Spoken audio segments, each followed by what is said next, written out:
Assalamualaikum warahmatullahi wabarakatuh. Salam sejahtera bagi kita semua. Apa kabar anak-anakku semuanya? Oke, pada pertemuan kita daring hari ini ya, kita akan membahas mapel sasis ya, kelas 11 khususnya TKRO, yang mana materi yang akan kita bahas kali ini itu merawat poros propeller ya. Baik, bisa kalian perhatikan ya, apa yang maksud dengan poros propeller sih, ya kan? Apa maksudnya? Ya, poros propeller atau pelopor atau juga sering kita menyebutnya poros couple merupakan salah satu bagian dari sistem pembinaan tenaga. Dan poros propeller ini terdapat pada tipe kendaraan front wheel rear drive dan four wheel drive, di mana jarak antara mesin dan roda penggerak berjauhan sehingga memerlukan komponen tambahan agar meneruskan tenaga putar dari mesin ke roda belakang. Poros propeller terletak di antara transmisi dan diferensial, berarti di tengah-tengah ya. Kalian bisa perhatikan, lihat di gambar ya. Jadi ya ini ya poros propeller subnya ya, yang mana ini engine, transmisi, dan ini gardan atau diferensial ya. Oke, fungsinya apa? Ya. Transmisi umumnya terpasang pada sasis frame, sedangkan diferensial dan sumbu belakang atau rear axle disanggah oleh suspensi sejajar dengan roda belakang. Oleh sebab itu, posisi diferensial terhadap transmisi selalu berubah-ubah pada saat kendaraan berjalan, sesuai dengan permukaan jalan dan ukuran beban. Pelopor sub berfungsi ya memindahkan tenaga dari transmisi ke diferensial dengan lembut. Nah, itu yang utama ya. Tanpa dipengaruhi kondisi permukaan jalan dan ukuran beban kendaraan. Nah, berikut beberapa fungsi dari poros propeller.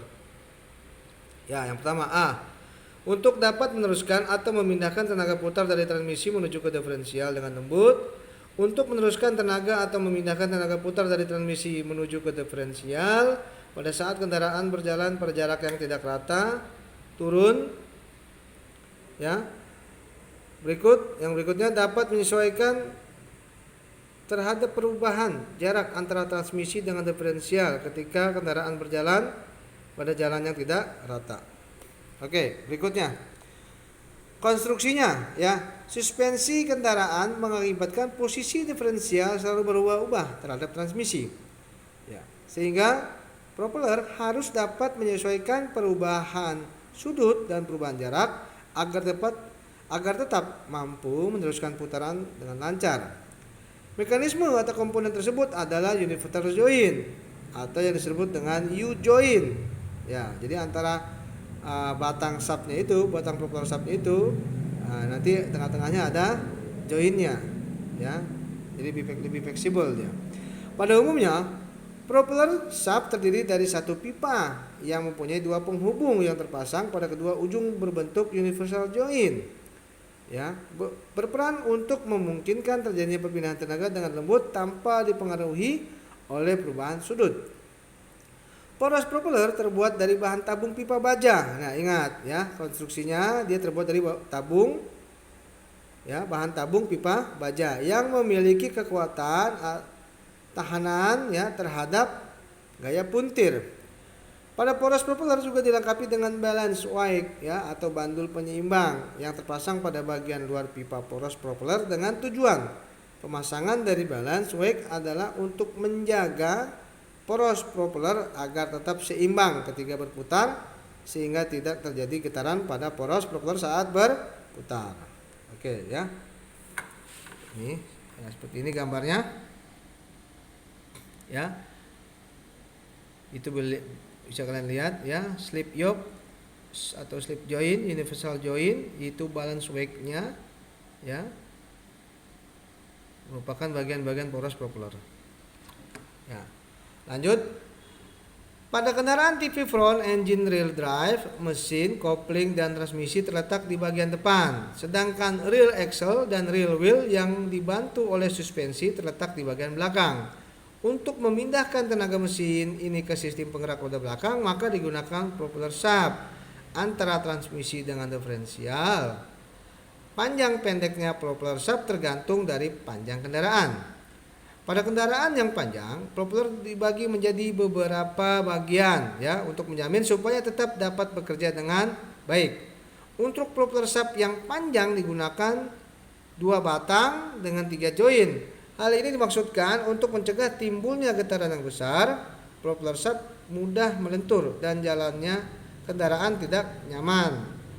Ya, sehingga pada umumnya apabila propeller shaft terlampau panjang dibagi menjadi 2 atau 3 bagian dengan 3 atau 4 join ya. Jadi kalau kendaraannya panjang dan batang propellernya hanya 1 itu berakibat fatal nantinya ya. Makanya terbagi-bagi. Bisa 2, bisa 3 ya. Ini seperti ini ya.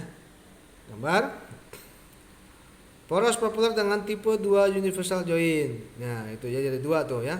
Sisi kiri ya, dan sisi kanan ya. Ini 1 dan ini 1. Ya. Poros propeller dengan 3 universal join. Nah, ini mungkin ini kendaraannya lebih panjang nih ya, semacam kontainer atau truk ya. Truk ya. Tuh yang atau kontainer yang pengangkut peti kemas ya. Oke, center bearing. Center bearing dipasangkan pada bagian ujung propeller shaft yang berfungsi untuk menumpu intermediate shaft. Center bearing dilapisi dengan bos karet atau gambas dengan bracket. Center bearing diikat dengan sasis. Hal ini dimaksudkan untuk menghilangkan bunyi pada saat bekerja. Tetapi pada kecepatan tinggi bunyi tersebut akan timbul walaupun hanya sedikit. Ya, torsen dam. Apa fungsinya dan tujuannya ya? Torsen dam biasanya dipasangkan pada ujung propeller shaft yaitu pada bagian center bearing. Tujuannya yaitu untuk meredam bunyi pada saat propeller shaft bekerja. Pada model ini juga penerus dipasangkan yang berfungsi untuk mencegah penambahan atau pengurangan kecepatan yang mendadak. Ya, ini torsen dam dan center bearing. Oke, lanjut berikutnya ya. Dalam hal perawatan dan pemeriksaan propeller. Ya. Perawatan yang dilakukan oleh propeller shaft adalah memberikan pelumasan ya dengan grease pada universal join. Pemeriksaan dilakukan untuk mencegah suatu kerusakan atau untuk memastikan penyebab suatu kerusakan. Pemeriksaan pencegahan atau perawatan dilaksanakan secara berkala dan rutin untuk memeriksa atau menjaga kondisi komponen dan kerjanya. Sedang pemeriksaan guna memastikan penyebab kerusakan harus dilakukan dengan betul-betul cermat ya dan perlu analisa kasus dan perlu pemeriksaan komponen dengan urutan yang cepat, tepat dan benar. Berikut analisa dan urutan pemeriksaan poros propeller mobil. Ya. Contohnya nih ada bunyi ya, bunyi dari propeller shaft. Pemeriksaan terhadap bunyi diperlukan pendengaran yang baik, ketelitian dan kecermatan yang tinggi karena pada kendaraan akan terdapat sumber bunyi yang kompleks sehingga kalau tidak cermat sehingga terkecoh pada bunyi-bunyi yang lain. Berikutnya yang B, getaran dari propeller shaft. Pemeriksaan terhadap getaran dan bunyi pada propeller shaft harus dilaksanakan secara teliti dan cermat dengan mengangkat roda penggerak dan menghidupkan mesin pada posisi gigi transmisi masuk ya. Naikkan putaran mesin secara bertahap dan amati getaran dan bunyi dari propeller shaft.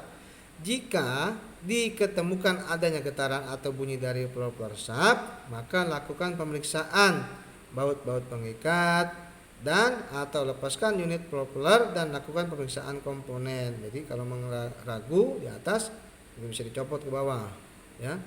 Berikutnya yang C, pemeriksaan komponen poros propeller. Pemeriksaan komponen dilakukan dengan melepas unit propeller ya, yaitu dengan melepas baut pengikat flank yoke ke diferensial dan melepaskan center bearing pada propeller 3 join. Setelah propeller terlepas, lakukan pemeriksaan terhadap hal-hal berikut. Nah, contoh, cek kebengkokan ya. Poros propeller depan dan belakang dengan menggunakan V-block. Ya, dan dial tester indikator, ukurlah run out-nya ya atau kebengkokannya ya. Run out maksimalnya ya, mohon maaf. Run out maksimalnya yaitu 0,8 mm. Yang kedua, kausan dan kekocakan bantalan spider ya. Putar spider dan pastikan bahwa tidak ada hambatan saat berputar. Periksa juga kebebasan aksial spider bearing oleh putaran yoke ketika tertahan poros dengan kuat. Kebebasan aksial maksimalnya 0,5 mm. meter. Ya. Berikut ya. Periksa clearance atau universal joint spider dan needle roller bearing ya. 4. Periksa kausan dan kerusakan center support bearing ya. Kelima, periksa kausan alur-alur sleeve yoke. Lalu yang keenam ya, periksa kausan alur-alur ujung propeller terhadap fan atau maupun yoke propeller belakang.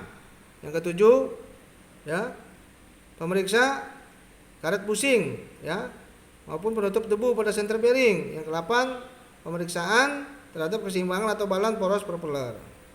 Baik, anak-anakku semuanya, ya dari materi video yang kita bahas ini, kalian bisa ambil kesimpulan, ya, lalu kalian bisa kerjakan tugasnya nanti, ya, itu di halaman yang ini, ya, ada soal latihan 1-5, ya, latihan inilah yang kalian harus kerjakan, ya, dengan segera catatan dan tugasnya dikumpulkan.